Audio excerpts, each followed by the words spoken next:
Oke, Assalamualaikum warahmatullahi wabarakatuh. Kita ketemu lagi di hari kedua. Kita ngobrolin tentang kebapaan. Nah, pada kesempatan kali ini kita akan ngomong tentang Bapak sang pemikat hati.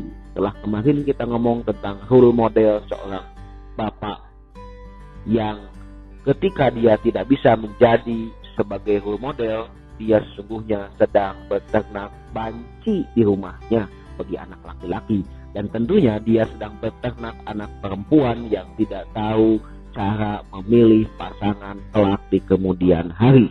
Maka pada kesempatan kali ini, bagaimana cara untuk menjadi bapak yang menjadi role model? Yang kedua adalah menjadi bapak yang memikat hati anak.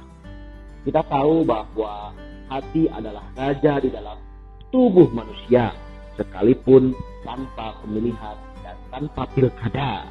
Ya, hati yang terpikat akan membuat seluruh pikirannya terpikat, seluruh jiwanya terpikat. Dan ini jarang dilakukan oleh bapak-bapak.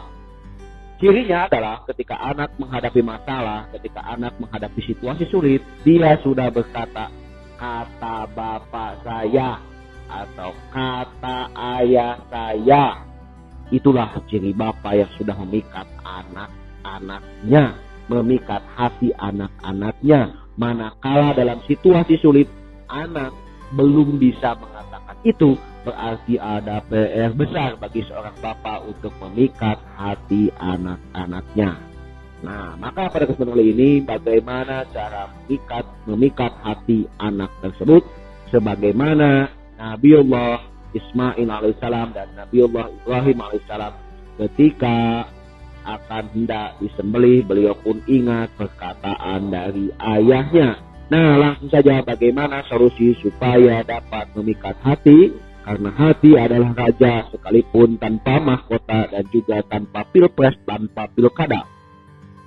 Bagaimana cara memikat hati anak tersebut? Yang pertama adalah dengan sering memeluk dan menyentuh secara fisik. Bahwa hari ini seorang ayah rata-rata sulit untuk berinteraksi dengan anaknya, apalagi sampai bersentuhan fisik dengan anaknya. Hal ini menyebabkan adanya perasaan tidak nyaman bagi anaknya untuk menceritakan segala sesuatu kepada ayahnya, atau ayah pun sulit menyampaikan sesuatu kepada anaknya karena jarang sekali berinteraksi secara fisik, menyentuh, mencium, bahkan mungkin memeluk anak tersebut.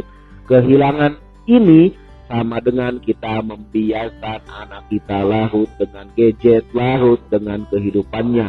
Sama saja kita sedang beternak banci di rumah kita, atau sedang beternak anak perempuan yang tidak tahu mana laki-laki baik dan mana laki-laki jelek, laki-laki buruk, karena dia tidak memiliki role model. Nah, selanjutnya bagaimana? Yang kedua, memikat hati seorang anak adalah dengan mengungkapkan rasa cinta secara private, secara sembunyi-sembunyi, atau secara private itu, secara lebih menyentuh secara berdua.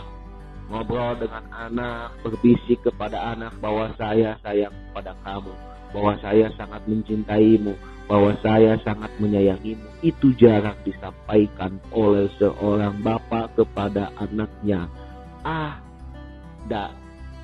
Anak kita sudah tahu bahwa kita mencintai dirinya. Para bapak, tidak seperti itu. Allah saja yang tahu isi hati manusia. Allah saja yang tahu semua perbuatan manusia. Rasa cinta kita kepada Allah mesti diungkapkan lewat kata. Bukankah kalimat Alhamdulillahirabbil alamin itu adalah ungkapan cinta yang diucapkan secara private kepada Allah Subhanahu wa taala? Apalagi anak kita yang kita tidak tahu isi hatinya, yang kita tidak tahu kemana potensinya dan kemana arah tujuannya, maka cinta itu mesti diungkapkan secara privasi atau secara privat. Yang ketiga adalah mendoakan anak secara terbuka. Nah, kebanyakan di kita itu bukan mendoakan anak secara terbuka, para ayah, para bapak. Kebanyakan kita adalah memaki dan mencaci anak di depan umum atau bahkan di WC umum. Kenapa hal itu terjadi? Hal itu terjadi karena kebingungan dalam tingkah aksi.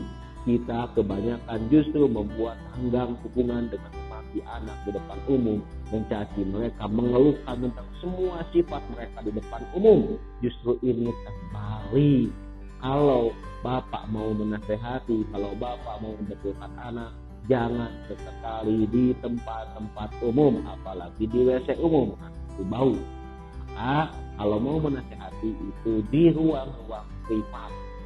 Tapi ketika mengungkapkan doa kepada Allah, berharap sesuatu kepada Allah, tolong ungkapkan itu secara terbuka. Boleh di tempat umum, boleh bertemu dengan orang lain. Tolong doakan anak saya, ini anak sedang berproses dalam kebaikan.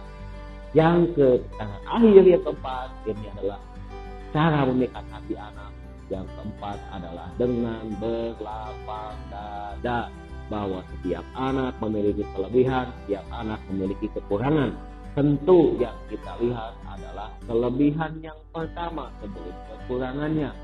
Bagaimana kita melihat anak sebagai sebuah ibarat kapak atau kampak, ya. Kampak ini ada sisi tumpul dan ada sisi mencos. Bahwa mencos, apa itu mencos? Mencos itu sisi tajamnya, ya.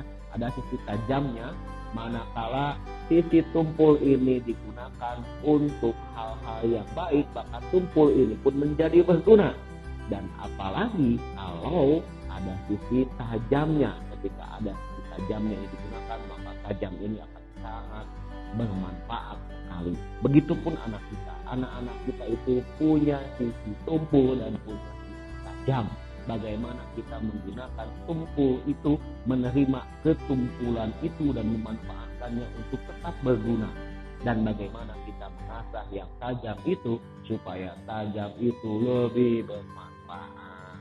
Dan itu hanya bisa didapatkan oleh ayah-ayah yang menerima dengan lapang dada, bukan dengan lapang sepak bola. Lapang dada hati anak-anak kita, lapang dada diri kita bahwa dia adalah special edition, makhluk yang tercipta dalam bentuk yang spesial. Terima kasih, kita ketemu lagi di hari besok. Wassalamualaikum warahmatullahi wabarakatuh.